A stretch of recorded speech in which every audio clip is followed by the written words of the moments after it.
اللہم صلی علی محمد وآل محمد۔ اعوذ باللہ من الشیطان الرجیم، بسم اللہ الرحمن الرحیم، الحمدللہ کما هو اہلہ، الصلاۃ والسلام علی محمد وآل الطیبین الطاہرین، اللہم وفقنا وجمیع المشتغلین للعلم والعمل الصالح بحرمت محمد وآل الطیبین الطاہرین۔ بسم اللہ الرحمن الرحیم، سلسلہ معرفت انبیاء علیہ السلام۔ آج اس کا پارٹ نمبر 2، حضرت سلیمان بن داؤد علیہ السلام کی حالات، ان کی حالات کا پارٹ نمبر 2۔ حضرت سلیمان بن داؤد، چونکہ ان کی بادشاہت اور ان کی مملکت کے حوالے سے بہت زیادہ جو ہے وہ لوگوں کی زبان پر قصے جاری ہیں، لیکن اس چیز کو سامنے رکھتے ہوئے بعض لوگ اس بات کو نظر انداز کر دیتے ہیں۔ وہ یہ سمجھتے ہیں کہ شاید سلیمان نبی ایک بہت بڑے بادشاہ تھے، تو یعنی دنیاوی بادشاہوں کی طرح تھے، آپ جو ہے وہ عبادت گزار نہیں تھے، تسبیح خدا، ذکر خدا کرنے والے نہیں تھے۔ تو لوگ بعض جو ہے وہ ایسا کنسیپٹ رکھتے ہیں جو تعلیمات اہل بیت اطہار علیہ السلام سے بالکل جداگانہ نظر آتی ہیں۔ تو چونکہ انبیاء کی سیرت اور کردار کو اللہ نے قرآن میں نمونہ عمل قرار دیا، تو ان میں حضرت سلیمان بن داؤد علیہ السلام بھی ہیں کہ جو اللہ کی طرف بہت زیادہ رجوع کرنے والے۔ تو حضرت سلیمان کے زہد و تقوی کے بارے میں خود وارثان قرآن ائمہ اہل بیت علیہ السلام نے جو بتایا، ہمارے پاس ایک روایت ہے امام محمد باقر علیہ السلام نے، اللہم صلی علی محمد وآل محمد، امام فرماتے ہیں سلیمان کی بادشاہت بڑی بادشاہت تھی، یعنی جو زمین پہ بادشاہت کرنے والے تھے ان میں سب سے بڑی بادشاہت حضرت سلیمان کی تھی۔ وہ دنیا کے مالک تھے، دنیا ان کی مالک نہیں تھی، یعنی کائنات میں سب سے بڑی بادشاہت و سلطنت حضرت سلیمان کی تھی، حتیٰ کہ حضرت ذوالقرنین سے بھی بڑی، کیونکہ جن بھی ان کے تابع تھے، ہوائیں بھی ان کی تابع تھیں، جنات بھی انہی کتابیں تھے۔ تو اس اعتبار سے تو کہا کہ یہ جو تھے دنیا کے مالک تھے، یعنی بادشاہت ان کے ہاتھ میں تھی، یہ بادشاہت کے غلام نہیں تھے، تو یہ دنیا کے تابع نہیں تھے۔ تو لہٰذا اسی طرح سے روایت میں ہے کہ ایک مرتبہ حضرت سلیمان نے اپنے جو ہے وہ تخت کی طرف دیکھا، اپنے محل کو دیکھا، اپنے محل اور تخت کے ساز و سامان، تخت و تاج، یعنی اپنی لشکر، اپنی تمام جو جنگی سامان اور جس سے ایک جو ہے وہ طاقت اور سلطنت کا اندازہ ہوتا ہے، ان سب کی طرف دیکھا نا، تو یہ تو بہت بڑی عظیم سلطنت ہے، ایک بہت بڑی طاقتور جو ہے وہ قوت رکھنے والا شخص ہے۔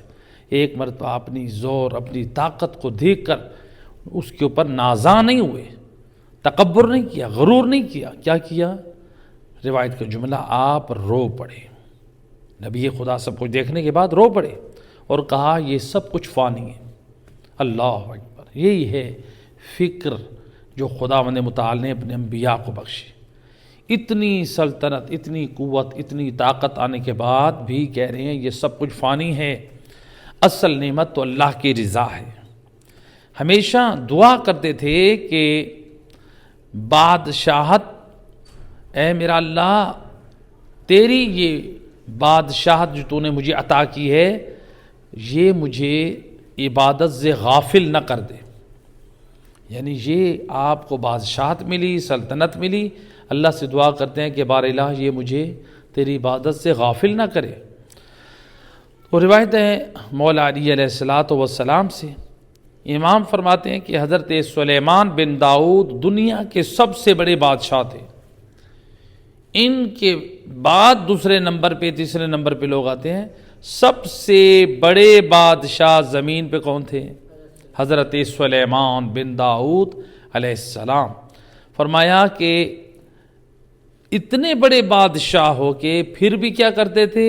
امام فرماتے ہیں وہ جو کی روٹی کھاتے تھے۔ جو کی روٹی اس طرح سخت ہوتی ہے بنسبت دیگر روٹیوں کی، اور کھردرا لباس پہنتے تھے، یعنی نرم لباس بھی نہیں پہنتے تھے، نرم روٹی بھی نہیں کھاتے تھے۔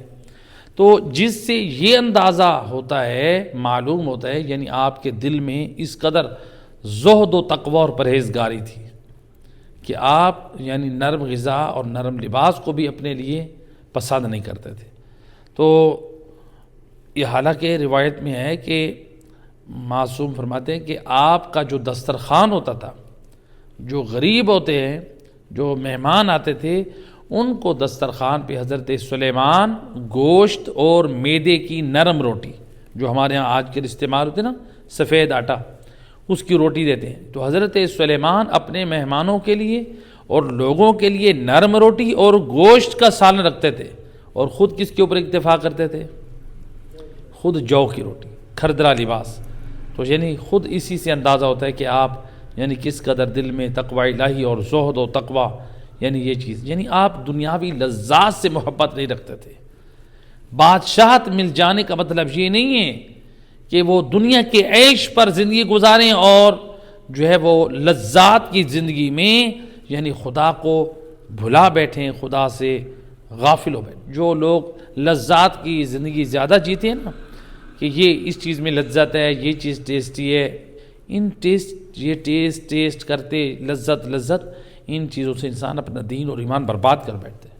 عام طور پہ یہی ہوتا ہے، آج فلاں چیز ٹیسٹ کرتے ہیں، آج فلاں ٹیسٹ کرتے ہیں، یہی ٹیسٹ کرتے کرتے یہی ہوائے نفس انسان کو پھر سور کے گوشت تک لے جاتا ہے، پھر انسان کو یہ چیز شراب تک لے جاتی ہے۔ تو لہٰذا انسان حتیٰ کہ جائز چیزوں میں بھی انسان لذات کا غلام نہ بنے۔ بہت ساری چیزیں ہوتی ہیں جو لذت جس سے حاصل ہوتی ہے اس کو ترک کریں، بہت سارے لوگ ہوتے ہیں، جیسا کہ علماء اخلاق نے نقل کیا ہے کہ ملتا ہے سید امام خمینی رحمۃ اللہ علیہ کے حالات میں کہ وہ جو ہے کچھ کھا رہے تھے، تربوز کھا رہے تھے، تو اس میں تربوز جب کھا رہے تھے تو ایک نقل کیا جاتا ہے، تربوز کھا رہے تو کسی نے کہا کہ میں آپ کے ساتھ کھاتا ہوں، تو انہوں نے کہا کہ نہیں آپ رہنے دیں۔ تو اب اس نے یہ سمجھا کہ یہ یعنی ایک فقیہ نائب امام، تو یہ مجھے کیوں روکیں گے؟ تو بہرحال انہوں نے اصرار کیا کھانے کے لیے، تو جب اس میں ہاتھ ڈالا جو ان کی جس پلیٹ میں یا جس چیز میں ڈش میں کھا رہے تھے، تو کھایا، ٹیسٹ کیا تو کیا تھا؟ اس کے اندر بہت زیادہ نمک تھا۔ تو اب یعنی وہ کہتے ہیں مجھ سے وہ کھایا نہیں جا رہا تھا، تو ایک مرتبہ میں نے رکھ دیا، کہا کہ یہ جو ہے آپ کھا رہے ہیں، تناول کر رہے ہیں، اتنا زیادہ نمک، اللہ اکبر۔ تو کہتے ہیں انہوں نے یہ جواب دیا کہ چونکہ میں جب یہ کھا رہا تھا، ہے تو اللہ کی نعمت، جائز چیز ہے، جب اس کے کھانے سے میرا نفس خوش ہو رہا تھا تو میں نے اپنے نفس کو کی ناخوشی کے لیے کہ میرے نفس کو خواہشات کا عادی نہ بن جائے، میں نے اپنے نفس کو شکست دینے کے لیے اس کے اوپر زیادہ نمک ڈال دیا، تاکہ حالانکہ دیکھیں چیز حلال ہے، تاکہ میرا نفس جو ہے اس بات کا عادی نہ بن جائے کہ میں تربوز زیادہ کھایا کروں، تو کیوں ایسا نہ ہو یعنی یہ ان چیزوں کی لذتیں پھر مجھے خدا کی یاد سے غافل نہ کر دیں۔ تو یہ ہوتا ہے۔ اس طرح علماء کے بہت سارے ایسے واقعات ملتے ہیں، تو بزرگ علماء کے واقعات ملتے ہیں کہ یہ علماء مثلا سالن میں پانی ڈال دیتے ہیں، تو لہٰذا جائز آپ سالن کھا سکتے ہیں، ضرور نہیں کہ آپ اس میں پانی ڈالیں، آپ اس میں نمک ڈالیں۔ تو ان واقعات سے یہ استفادہ ہوتا ہے کہ ہمیں کبھی بھی کھانے پینے کی ان چیزوں میں لذت کی خاطر نہیں کھانا چاہیے، کیونکہ اگر ہم لذتوں کے غلام بن گئے تو پھر ہم خدا کی یاد سے غافل ہو بیٹھیں گے۔ تو لہٰذا حضرت سلیمان بھی تھے، کیسے بادشاہ ہو کے بھی لذتیں حاصل نہیں کر رہے بلکہ جو کی سادہ روٹی کھا رہے۔ صلوات پڑھ دے محمد وعلی اللہم صلی علی محمد وعلی محمد۔ اور اسی لیے جو ہے وہ روایت میں ہے کہ امام زین العابدین علیہ السلام فرماتے ہیں کہ حضرت سلیمان کے اندر بہت عظیم دو صفات تھیں، دو صفات بہت عظیم تھیں۔ پہلی صفت یہ تھی کہ وہ جتنی بھی نعمتیں اللہ کی فراوان تھیں ان پر وہ ان نعمتوں پر شکر گزار تھے، اللہ کی نعمتوں کا شکر ادا کرتے۔ شکر کا کیا مطلب ہے؟ ان نعمتوں کو صحیح استعمال کرتے جو اللہ نے جس مقصد کے لیے دیں۔ جیسے جنات تھے نا، ان سے وہ عبادت خانے بنواتے تھے، لوگوں کے لیے رہائش کے گھر بنواتے تھے، تو یہ اللہ کی نعمت تھی۔ اسی طرح ہوا تھی تو ہوا کے ذریعے سے تخت لے جاتے تھے، تو پھر کیا کرتے تھے؟ لوگوں کے حالات سے آگاہی کے لیے، تاکہ ان کی جو پست لوگ ہیں، جو یعنی محتاج لوگ ہیں، تنگ دست، ان کی خبر گیری کی جائے۔ تو یعنی ان نعمتوں کو صحیح استعمال کیا، خدمت خلق کے لیے، خدمت دین کے لیے، یہ ہونا چاہیے۔ اس کو کہتے ہیں شکر خدا۔ کہتے ہیں پہلی چیز شکر خدا، اور دوسری چیز جو ان کو عطا کی وہ ہے بادشاہت عطا کی، لیکن اس کے باوجود وہ عاجزی رکھتے تھے۔ نعمتوں کے ہوتے ہوئے کیا کرتے تھے؟ وہ شکر گزار تھے۔ یعنی نعمتوں کے ہوتے ہوئے عام طور پہ کیا ہوتا ہے؟ یعنی ہم امام کیا سمجھانا چاہ رہے ہیں؟ حضرت سلیمان نعمتوں کے ہوتے ہوئے شکر گزار تھے، اور بادشاہت کے ہوتے ہوئے عاجزی رکھتے تھے۔ کیا مطلب؟ یعنی عام طور پہ یہ ہوتا ہے کہ لوگوں کو نعمتوں کی فراوانی مل جائے نا، پیسہ زیادہ آ جائے، کیا کرتے ہیں؟ شراب پیتے ہیں، زنا خانے جاتے ہیں، جوا کھیلتے ہیں، حرام چیزوں میں مال کو لٹاتے ہیں، عیاشی کرتے ہیں۔ ایسے ہیں کہ نہیں؟ امام فرماتے ہیں نہیں، حضرت سلیمان ان نعمتوں کو صحیح استعمال کرتے تھے۔ پیسہ سب کچھ تھا تو کیا ہے؟ لوگوں کی ضرورتوں کو پورا کرنے کے لیے۔ اس کا مطلب یہ نہیں اللہ نے پیسہ دیے، جدادیں دیے، اس کو ہم اپنی خواہشات پہ، لوگوں میں اندر غرور، تکبر میں اور ان چیزوں میں نہ، بلکہ خدا کی طاعت میں، بندگی میں، خدا کی رضا کے لیے ان چیزوں کو خرچ کریں۔ نمبر 2، بادشاہت کے اندر عاجزی، یعنی یہ میسج دے دیا تم جب بھی دنیا میں جتنے بڑے منصب والے، مقام والے، جائیدادوں والے بن جاؤ، عاجزی رکھو۔ تو حضرت سلیمان پوری کائنات پہ، پوری دنیا پہ حکومت کر کے بھی عاجزی رکھیں، اور ہم تھوڑا سا ہمیں پیسہ کیا مل گیا، تھوڑے سے مکان کیا مل گئے، ہم لوگ اپنے زمانے کے فرعون بن بیٹھے۔ تو لہٰذا ان چیزوں، یہ چیزیں تھیں جو امام علیہ السلام نے بھی پسند کی۔ آپ نے فرمایا کہ آپ حضرت سلیمان اللہ کی نعمتوں پر کیا کرتے تھے؟ آپ پر اللہ نے بے حساب نعمتیں کی تھیں، لیکن ہر نعمت پر حضرت سلیمان کیا کرتے تھے؟ شکر سجدہ بجا لاتے۔ اللہ اکبر، یعنی حضرت سلیمان سجدے گزار تھے۔ تو لہٰذا اس لیے روایت میں ملتا ہے کہ حضرت سلیمان علیہ السلام جو ہے وہ طویل سجدوں میں رات گزارتے تھے، راتوں میں لمبا سجدہ کرتے تھے، اور آپ گریا کرتے تھے۔ تو لہٰذا اسی لیے آپ کی سیرت اور کردار میں روایت میں ملتا ہے کہ آپ نے اپنے کچھ گھوڑے جو جہاد کے لیے جن کو ٹریننگ دی جا رہی تھی، ان گھوڑوں کو حضرت سلیمان نے جو ہے وہ کیا کیا؟ اللہ کی راہ میں صدقہ کر دیا۔ کیوں کر دیا صدقہ؟ پوچھا گیا امام جعفر صادق علیہ السلام سے کہ ان کو صدقہ کیوں کیا گیا؟ تو کہا کہ اس لیے کہ آپ نے اس خدشے سے ان کو قربان کر دیا، صدقہ کر دیا، کہ کہیں ایسا نہ ہو کہ یہ نماز کے اوقات میں میرے لیے ٹکراؤ کا سبب بنے، اور میں یعنی اول وقت میں نماز مجھ سے چھوٹ جائے۔ تو یعنی جو چیز خدا کی یاد سے دوری کا سبب بن رہی ہے، جو قیمتی چیزیں تھیں آپ کی، جن کو ٹریننگ دیا جا رہا تھا ان کے سامنے، انہوں نے حضرت سلیمان نے ان کو بھی خدا کی راہ میں قربان کر دیا، یعنی صدقہ کر دیا۔ اگرچہ برادران اسلام کی روایات ہے کہ حضرت سلیمان کی نماز قضا ہو گئی، ٹریننگ دیتے دیتے نماز قضا ہو گئی، لیکن ہمارے ہاں ایسی کوئی روایات نہیں ہے۔ ان جیسی روایات کو مذہب شیعہ میں جعلی روایات، اسرائیلیات میں سے قرار دیا ہے۔ ایسی روایات انبیاء کی عصمت کے خلاف ہے، یہ نبی کی شان کے خلاف ہے۔ ایک نبی جب نماز قضا کر دے الیاذ باللہ، تو امت سے کیا توقع رکھیں گے؟ ایسے کہ نہیں؟ تو لہٰذا انبیاء سے ایسا کام صادر نہیں ہوتا۔ جیسا کہ روایت میں ہے کہ حضرت سلیمان جب دریا کے کنارے جا رہے تھے تو آپ نے کچھ مچھلیوں نے اپنا منہ کھولا، کچھ حیوانات نے، جانوروں نے جو دریائی تھے، کہا یا نبی اللہ، ہم 40 دن ہو رہے ہیں ہم فاقے سے۔ تو حضرت سلیمان نے خدا کی بارگاہ میں التجا کی، بار الہ تیری کمزور مخلوق ہے، خدا کی طرف سے وحی ہوئی، اے سلیمان انہیں کہو بس تمہاری یہ گھڑی ختم ہونے کو ہے۔ یہاں سے ایک بے نمازی گزرا تھا دریا کے کنارے سے، جس کا سایہ اس دریا پہ پڑا تو اس بے نمازی کی نحوست کی وجہ سے ان لوگوں کے رزق کی برکت اٹھ گئی ہے، ان کو جو ملتا اس میں رحمت اور برکت نہیں۔ اب بتائیں تو یعنی بے نمازی کا وجود اتنا نحوست رکھتا ہے، اتنا بے برکت ہے کہ اس کا سایہ بھی کسی جگہ سے گزر جائے تو نحوست پڑ جاتی ہے۔ تو جس گھر میں بے نمازی رہتے ہیں وہاں رحمت ہو سکتی ہے، تو جو لوگ نماز نہیں پڑھتے ان کو سوچنا چاہیے۔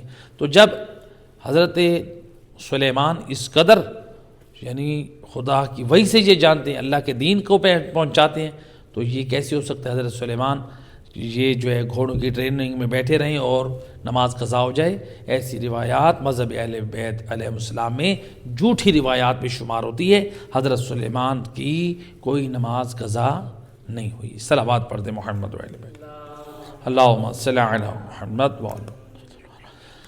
تو لہٰذا حضرت سلیمان جو ہے وہ ملتا ہے کہ آپ کی عظیم الشان یعنی سلطنت، آپ کا یہ زہد اور تقوی، پرہیزگاری مہمانوں کے ساتھ، تو ملتا ہے کہ ایک دن آپ بیت المقدس سے باہر آئے تو آپ نے اپنی سلطنت کا ملاحظہ کیا۔ کیا دیکھا؟ آپ نے اپنی دائیں طرف دیکھا تو تخت لگے تھے اور جن پر لوگ جو تھے بڑے بڑے منصب والے اس تخت پر یعنی کرسیوں پر بیٹھے تھے۔ تو پھر آپ نے بائیں طرف دیکھا تو یعنی دائیں طرف بھی 30,000 اور بائیں طرف بھی 30,000 کرسیاں لگی ہوئی ہیں، ان کے اوپر آپ کے جو ہے وہ بیٹھے تھے لوگ۔ تو آپ کے خدمت گزار یعنی جنات میں سے انسانوں میں سے بیٹھے تھے، تخت بہت بڑا تخت تھا جس کے اوپر کرسیاں لگی ہوئی تھیں، اور اس پر یہ سارے بیٹھے تھے۔ تو پرندوں نے، آپ نے پرندوں کو حکم دیا کہ اس تخت کے اوپر بیٹھنے والے مہمانوں کے سروں پہ سایہ بناؤ۔ انہوں نے سایہ بنایا۔ پھر آپ نے ہوا کو حکم دیا، اے ہوا ان کو مدائن لے جاؤ۔ وہ تخت اٹھا، مدائن گیا، پھر وہاں سے ایک اور جگہ پر لے جاؤ، پھر وہاں پر اترا، پھر وہاں پر رات ٹھہرے، پھر اور اٹھا، پھر ایک اور جگہ پہ گیا۔ تو مختلف جگہوں کی سیر کرائی گئی، مختلف حصوں کی سیر کرائی گئی۔ جب مختلف حصوں کی سیر کرائی نا، لوگ جو بیٹھے تھے ان میں سے بعض نے بعض کو کہا کہ آج تک ہم نے کسی کی اتنی بڑی سلطنت یعنی حکومت نہیں دیکھی۔ تو جواب میں دوسرے لوگوں نے کہا ہم دیکھی بھی نہیں ہے اور سنی بھی نہیں ہے، یعنی جو اللہ نے سلطنت، جو حکومت حضرت سلیمان کو دی ہے، اتنی بڑی طاقتور سلطنت، اور آج تک نہیں دیکھی کسی نے۔ دیکھی ہے کسی نے؟ سنی ہے؟ صرف حضرت سلیمان نبی کے بھی۔ تو لہٰذا کسی کی بھی ایسی سلطنت اللہ نے کسی کو عطا نہیں کی۔ تو جب انہوں نے فخر کیا، یعنی یہ اس چیز کا سراہا کہ جس طرح حضرت سلیمان کی سلطنت بہت عظیم ہے، عالی شان ہے، بڑی یعنی قیمت ہے، بڑی گراں ہے، تو گویا وہ حضرت سلیمان کی اس حکومت پہ یعنی اس کو سراہ رہے تھے، اس کی قیمت کو اور گراں قدری کو بیان کر رہے تھے۔ تو آسمان سے ایک فرشتہ نازل ہوا، اس نے کہا کہ اے بندگان خدا، اگر کوئی شخص ایک مرتبہ صرف تسبیح خدا کرے، یعنی صرف یہی پڑھ لے سبحان اللہ، تو یہ اس کی قیمت حضرت سلیمان کی پوری سلطنت کی قیمت سے بھاری ہے۔ اللہ اکبر، صلوات پڑھے محمد۔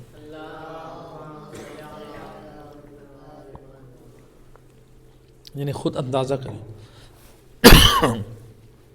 تو حضرت سلیمان نبی کی حکومت اتنی عظیم الشان، لیکن ایک تسبیح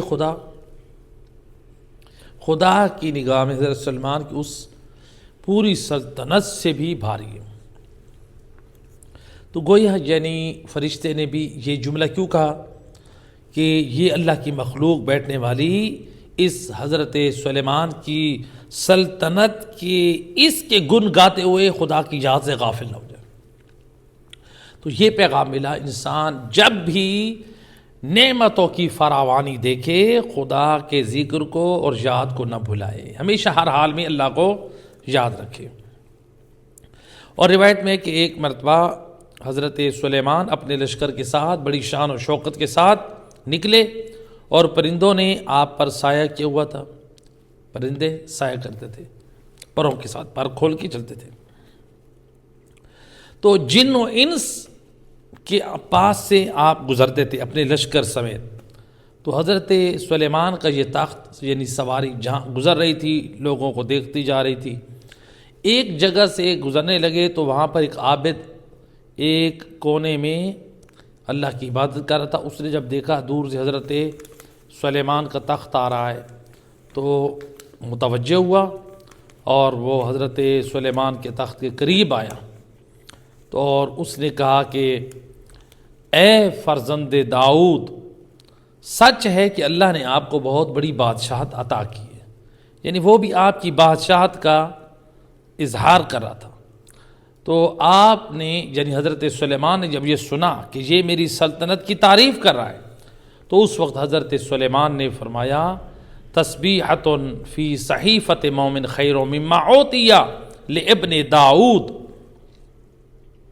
آپ نے فرمایا اے عابد سن لو، جو مومن کے نام اعمال میں ایک تسبیح کا ثواب لکھا جاتا ہے نا، وہ فرزند داؤد یعنی مجھ سلمان کی اس حکومت سے بھی افضل ہے۔ اللہ اکبر، اس سے بھی بلند بھاری قیمت ہے۔ اور پھر فرمایا کہ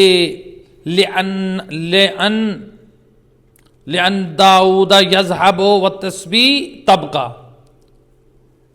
آپ نے فرمایا اس لیے کہ داؤد لابن آدم، آپ نے فرمایا کہ ابن آدم جو ہے نا وہ چلا جائے گا، یعنی اس کی سلطنت، اشارہ ہے کہ فرزند داؤد یعنی سلیمان کی جو سلطنت ہے اس کا تخت و تاج ختم ہو جائے گا، اس کو زوال ہے، لیکن تسبیح خدا کو زوال نہیں ہے، وہ باقی رہنے والی ہے۔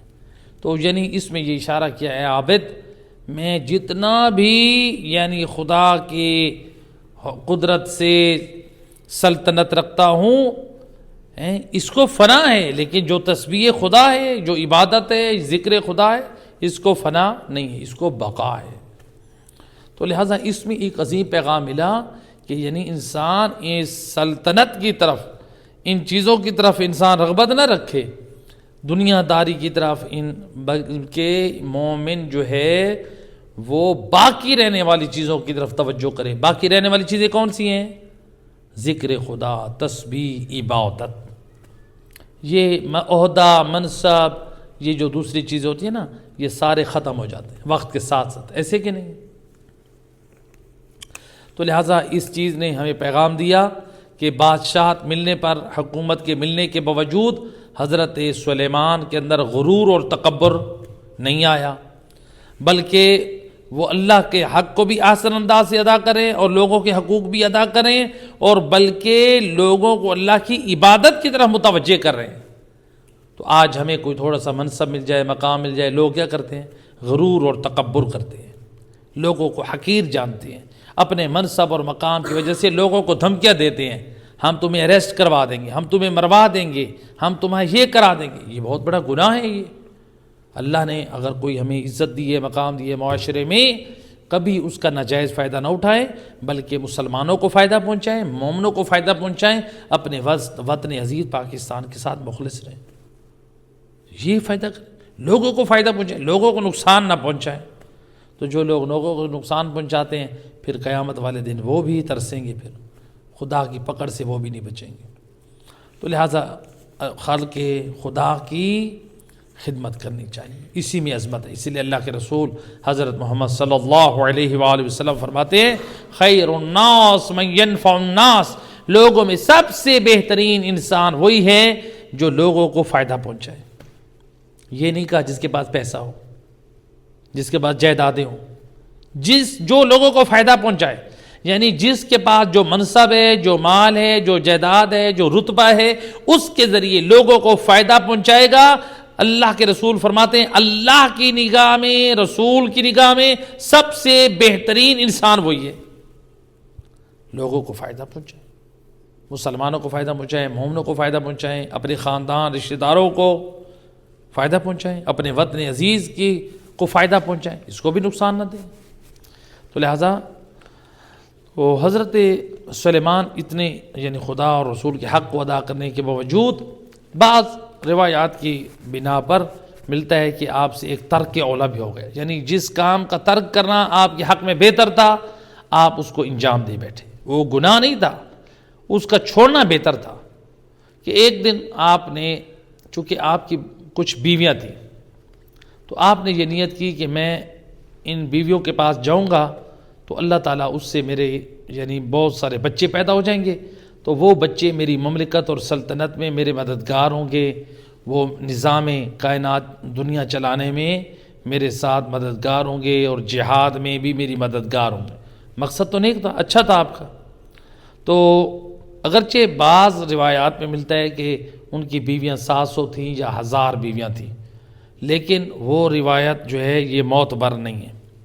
بہت ساری اسرائیلیات کی روایات بھی ہیں، جھوٹی روایات بھی ہیں جو کتابوں میں آ چکی ہیں، لیکن علماء نے اب ریسرچ کی، تحقیق کی، بتایا یہ روایات قابل اعتبار نہیں ہیں۔ بس یہی ہے کہ چند بیویاں تھیں، لیکن آپ نے کہا کہ میرے بچے ہوں اور جو میری مددگار بنے۔ تو نتیجہ کیا ہوا؟ ایک بیوی پریگنیٹ ہوئی، ان بیویوں میں سے کوئی بیوی اور پریگنیٹ نہیں ہوئی، اور جو پریگنیٹ ہوئی اس کا بچہ ہوا تو وہ بھی ناقص الخلقت مرا ہوا، اور وہ کسی نے تخت کے اوپر آ کر رکھ دیا۔ تو گویا، اور بعض روایت کے مطابق کہ ایک بچہ ہوا، حضرت سلیمان اس کو کسی مخفی جگہ پر چھوڑا ہے دودھ پلانے کے لیے اور تربیت کے لیے، کہ تاکہ جو جنات میں شیاطین ہیں میرے بچے کو نقصان نہ پہنچائیں۔ اور جنات یہ کہتے تھے کہ ہم اس طرح کریں گے کہ حضرت سلیمان کا بیٹا بڑا ہو جائے گا تو اس سے بھی وہی مشقت اور محنت لیں گے جو یہ ہم سے لیتے ہیں۔ تو لہٰذا پھر یہ ہوا کہ حضرت سلیمان کا وہ بیٹا جو ہے مرا ہوا تخت پر پایا گیا۔ علماء محققین کہتے ہیں کہ یہ روایت سند کے اعتبار سے اگرچہ معتبر نہیں ہے، تو ان کی اس لیے تاریخ میں ملتا ہے کہ ان کی کوئی اولاد نہ ہوئی ہے، نہ ان کی بیٹی نہ بیٹا، ان کی کوئی اولاد بھی نہیں ہے۔ تو ان روایات کے اوپر کوئی اعتماد نہیں کیا، لیکن بعض علماء نے کہا کہ یعنی توجیہ کی علامہ مجلسی رحمۃ اللہ علیہ نے کہ اگر بالفرض اس روایت کو کی سند کو چشم پوشی کیا جائے کہ ٹھیک ہے ان کی اولاد یعنی بیویوں کے پاس گئے اور کوئی بھی بچہ نہیں ہوا، صرف ایک بچہ ہوا ناقص الخلقت یا پیدا ہوا اور وہ مر گیا، تو کہا کہ یہ بھی خدا کی طرف سے ایک تنبیہ تھی حضرت سلیمان کے لیے کہ تم اپنی تدبیر پر بھروسہ کر رہے تھے کہ میں بیویوں کے پاس گیا ہوں اب میرے بہت سارے بچے ہو جائیں گے، یعنی تم نے خدا پر بھروسہ نہیں کیا۔ تو خدا متوجہ کرنا چاہتا ہے سلیمان نہیں، تم اپنی تدبیر پر لاکھ عمل کرو، لیکن خدا کی قضاء و قدر جو ہے جو فیصلہ یعنی خدا کر دے وہ تمہاری کوششیں اس کو فائدہ نہیں پہنچا سکتی۔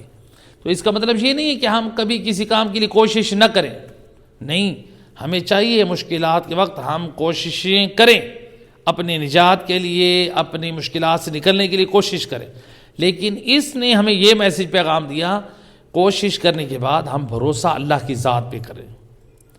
اب اللہ اس کو پورا نہ ہونے دے تو پھر اس کو خدا کی قضاء و قدر کا فیصلہ سمجھے اور یہ اپنے لیے امتحان سمجھے، کیونکہ ہم نے کوشش بھی کی اور پھر بھی اس کے باوجود ہم کامیاب نہ ہو سکے تو ہمیں اس کوشش کا ثواب مل جائے گا، اور پھر ہم اللہ کی رضا پہ راضی رہ جائیں گے تو پھر اس کا ثواب پھر ہمیں حاصل ہو جائے گا۔ یہ چیزیں ہیں، یعنی خدا کی قضاء و قدر پہ بھی ہم راضی رہیں اور اپنی ذمہ داریوں پہ کوشش بھی کریں۔ اس کا مطلب یہ نہیں ہے کہ کوشش نہ کریں، ہاتھ پہ ہاتھ رکھ کے بیٹھ جائیں، نہیں۔ حضرت سلیمان کو یہ تنبیہ کی گئی کوشش کرو، خدا پہ بھروسہ کرو، تمہارا کام کوشش کرنا ہے۔ کوشش کا مطلب یہ نہیں کہ رزلٹ تمہیں 100% مل جائے، جس طرح تم نے کہا میں بیویوں کے پاس جاؤں گا تو مجھے بچے مل جائیں گے، نہیں، یہ کوشش تھی۔ اب بچے دینا یہ ہمارا کام ہے، ہم دیں یا نہ دیں۔ تمہارا بیویوں کے پاس جانے کا مقصد یہ نہیں ہے تم چلے گئے تو تمہیں حتماً اولاد ہوگی۔ کتنے لوگ ہیں شادی شدہ ان کو اولاد نہیں ہوتی، ایسے ہے کہ نہیں؟ جب تک خدا نہ چاہے۔ تو لہٰذا جب خدا ہم نے کوشش کی، اسباب مہیا کیے، اولاد نہیں ہوئی، اب اللہ کی رضا پر راضی رہے، خدا کے فیصلوں پہ راضی رہے۔ وہ اگر ایسے رکھنا چاہتا ہے تو ایسے، اور ہمیشہ ہمیں دعا کرنا چاہیے اولاد کے لیے۔ صلوات پڑھ دیں محمد علیہ اللہم صلی علی۔ تو بہرحال آپ اپنے ترک اولا کی طرف متوجہ ہوئے، اور پھر آپ نے حضرت یعنی سلیمان نے کیا کیا؟ خدا کی بارگاہ میں استغفار کیا، یعنی انبیاء کا جو شیوا ہے آپ نے استغفار کیا۔ تو اس طرح سے یعنی ملتا ہے۔ تو ایک آپ کی حضرت سلیمان کے حالات میں ایک بڑی دلچسپ جو ہمارے لیے واعظ و نصیحت ہے، ملتا ہے کہ ایک مرتبہ حضرت سلیمان نے اپنی کچھ اصحاب جو خاص، ان کو ایک بہت بڑا جن تھا جو جنوں کا سردار تھا، اس کے ساتھ آپ نے مختلف علاقوں میں سیر و سیاحت کے لیے بھیجا، جاؤ ذرا لوگوں کی احوال پرسی کر کے آؤ، لوگوں کے حالات کیا ہیں۔ اور حضرت سلیمان نے اپنے اصحاب سے کہا کہ یہ جو جن ہے نا تمہارے ساتھ جا رہا ہے، ذرا اس کی حرکت و نقل پر تم غور کرنا اور مجھے آ کے بتانا، یعنی اس کے بولنے پر اور اس کی حرکتوں پر۔ اب یہ سارے گئے نبی خدا کے حکم سے، یعنی ان کی سواری جو ہے وہ ہواؤں میں پرواز کر رہی ہے، پوری دنیا کی سیر کر رہے ہیں۔ تو یہ سواری پہنچی ایک بازار میں، تو جب یہ بازار میں پہنچے تو اس بازار میں جانے کے بعد ان لوگوں نے کیا دیکھا؟ وہ جو جن تھا نا اس کی بڑی عجیب حالت تھی۔ اس نے ایک مرتبہ بازار میں لوگوں کو دیکھنے کے بعد آسمان کی طرف منہ کیا، آسمان کی طرف منہ کرنے کے بعد پھر زمین میں لوگوں کو دیکھ کے تعجب کیا اور سر کو حرکت دی بڑے تعجب کے انداز سے۔ انہوں نے غلطی یہ پوائنٹ نوٹ کیا۔ پھر دوسری جگہ پر سے گزرے تو ایک گھر میں میت تھی، وفات ہو چکی تھی، صاحب خانہ رو رہے تھے، رشتہ دار رو رہے تھے۔ اس جن نے جب دیکھا کہ گھر میں فوتگی ہو چکی ہے اور گھر والے رو رہے ہیں، تو جن نے کیا کیا؟ ان کو دیکھ کے مسکرایا۔ اب وہ اصحاب حیران، وہ بیچارے صاحب خانہ رو رہے ہیں اور یہ جن مسکرا رہے ہیں، بھائی سمجھ نہیں آ رہی۔ تیسری جگہ سے گزرے تو دیکھا بازار میں جو ہے لوگ جو ہے وہ لہسن اور مرچیں بیچ رہے ہیں، تو وہاں پہ بھی یہ جن مسکرایا۔ نمبر 4، پھر یہ تخت گزرتے ہوئے ایسی جگہ سے پہنچا کہ کچھ لوگ وہاں اللہ کی عبادت میں مشغول تھے، اور کچھ لوگوں کو دیکھا اسی علاقے میں جو فضول اور حرام کے کاموں میں لگے ہوئے تھے، اپنا وقت برباد کر رہے تھے۔ کچھ لوگ جیسے مثال کے طور پہ آپ دیکھتے دینی ادارہ ہے، کچھ لوگ جو ہے ماشاءاللہ یعنی سیرت انبیاء یا درس قرآن کے لیے آتے ہیں، اور کتنے لوگ ہوتے ہیں گھروں میں بیٹھ کے فضول اپنے موبائل استعمال کر رہے ہیں، یا مثلا کھیل کود کی طرف جو لوگ چلے جاتے ہیں۔ تو اس طرح سے جن نے جب دیکھا ایک بستی، ایک علاقہ، کچھ لوگ عبادت میں ہیں، کچھ لوگ کھیل کود میں، پھر بھی مسکرایا، ان کی سمجھ کچھ نہ آیا۔ جب یہ واپس آئے تو حضرت سلیمان نے حالات پوچھے، انہوں نے حالات سے آگاہ کیا، کہا یا نبی اللہ اس جن کی یہ 4 حرکتیں بڑی عجیب ہمیں سمجھ نہیں آئی۔ نبی خدا نے اس جن کو بلایا، بے بتاؤ کیا وجہ ہے؟ تم پہلی جو بازار میں لوگوں کو دیکھا تم نے، اور پھر آسمان کی طرف دیکھا، ان کو دیکھ کر تم نے تعجب کے ساتھ اپنے سر کو ہلایا، اس کا ریزن کیا ہے؟ کہا یا نبی اللہ میں نے دیکھا کہ بازار میں لوگ جو ہے وہ دنیاوی کاموں میں، دنیا داری میں لگے ہوئے ہیں، اور جبکہ ان لوگوں کے سروں پہ ملائکہ جلدی جلدی ان کے امور لکھ رہے ہیں، اور وہ لوگ غافل ہیں۔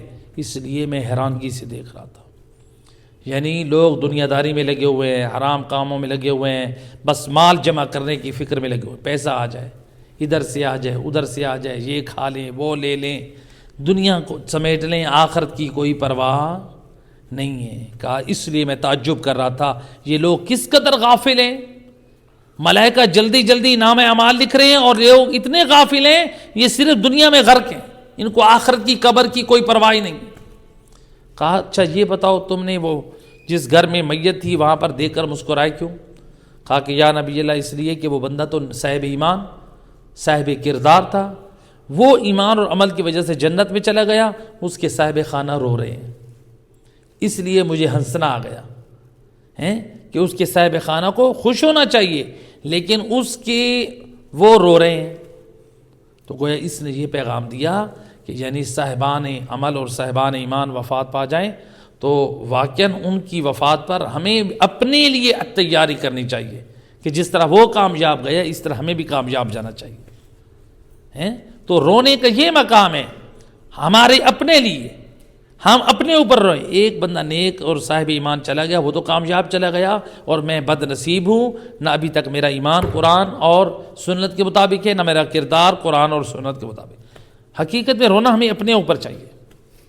تو بہرحال، اور تیسرا کہا کہ جس بازار میں مسکرایا، لوگ لہسن اور مرچیں بیچ رہے تھے، کہا کہ چونکہ لہسن جو ہے لوگ ناپ کے بیچ رہے تھے یعنی پیمائش کے ساتھ، اور یا ناپ سے مراد یہ بھی ہو سکتا ہے کہ یعنی گرین جو سبز ہوتے نا وہ پیمائش کے ساتھ اس طرح، یا پھر یہ ہے کہ کسی ڈبے میں ڈال کے وہ ایک مقدار میں دے رہے تھے، اور جو مرچیں تھیں وہ تول کے بیچ رہے تھے۔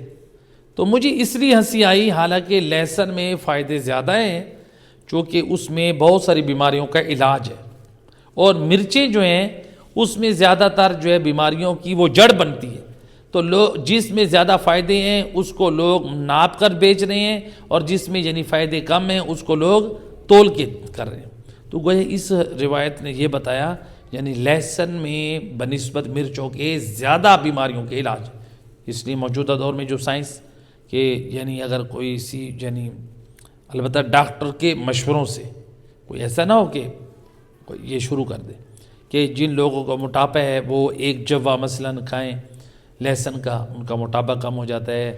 کولیسٹرول کے جو مریض ہیں، جو شوگر کے مریض ہیں، بلڈ پریشر کے مریض ہیں، تو ایک خاص مقدار میں وہ لیں، یا وہ اگر ان کے معدے میں یا مثلاً کوئی سوزش رہتی ہے تو پھر وہ ڈاکٹر کے مشورے سے، ایسے نہیں ہے کہ سنی سنائی بات سے بھی بعض لوگ پڑھتے ہیں اور فوراً بھاگتے ہیں اس کے اوپر عمل کرنے، وہ ری ایکشن کر جاتی ہے، نہیں، بلکہ حکیم اور ڈاکٹر کے مشورے سے ہمیں کرنا چاہیے۔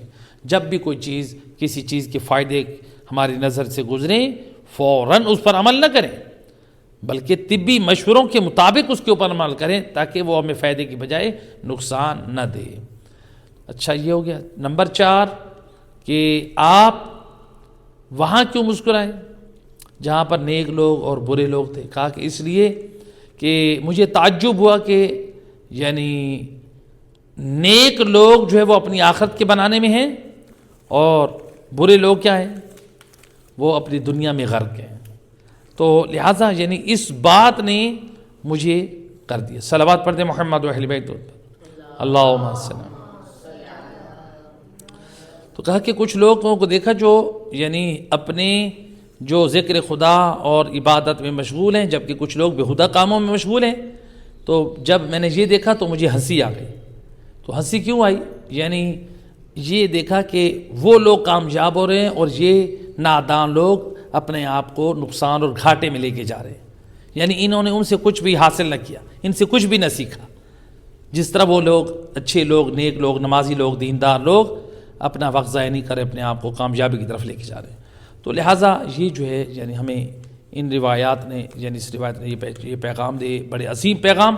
تو لہٰذا ہم سب کو چاہیے کہ ان 4 نصیحتوں پہ بھی عمل کریں، اور جو ہمارے لیے بہترین ایک نجات اور کامیابی کا ذریعہ ہے۔ پروردگار سے دعا کری، مہربان اللہ، صدقہ محمد و اہل بیت ہم سب کے گناہ صغیرہ کبیرہ معاف فرما۔